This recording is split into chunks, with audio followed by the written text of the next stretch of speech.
پاکستان تحریک انصاف کے chairperson barrister گوہر نے کہا ہے کہ سپریم کورٹ میں بانی پی ٹی آئی اور تحریک انصاف سے متعلق کیسز میں chief justice of Pakistan justice قاضی فائز عیسیٰ نہ بیٹھیں۔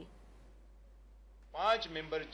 ججمنٹ ہے سپریم کورٹ کی، اس کے خلاف کوئی اپیل ریویو فائل نہیں ہوا، وہ فائنل ہے اس کے تناظر میں بھی، لیکن باقی بھی کیسز آپ دیکھیں، چاہے وہ الیکشن کے تھے، چاہے وہ سمبل کے تھے، چاہے وہ ہماری ریکاؤنٹنگ کے ہیں، اتنی بڑی آبزرویشن کے بعد ہم نے یہ مطالبہ کیا ہے قاضی صاحب سے کہ یہ سپریم کورٹ کے 1960 سے چلا ہوا قانون ہے کہ کوئی بھی جج جس کے بارے میں ایک لیٹیگن یہ کہہ دے کہ مجھے آپ سے انصاف کی توقع نہیں ہے، یہ لیٹیگن کا آئینی حق ہے کہ وہ جج کے نوٹس میں لائیں اور وہ جج صاحب اپنے آپ کو ریکیوز کر لے۔ یہ دنیا کے ہر ملک میں ایسا ہی ہوتا ہے، اس میں کوئی کنٹیمپٹ نہیں ہے، آپ نے اس کو ٹیمپرل لینگویج میں لے کے آنا ہے۔ ہم نے بصد احترام اس سے یہی اتنا کیا ہے کہ سپریم کورٹ میں جہاں تک خان صاحب پی ٹی آئی کے کیسز ہے، آپ کائنڈلی اس سے اپنے آپ کو ریکیوز کر لے، ان بینچز پہ نہ بیٹھے۔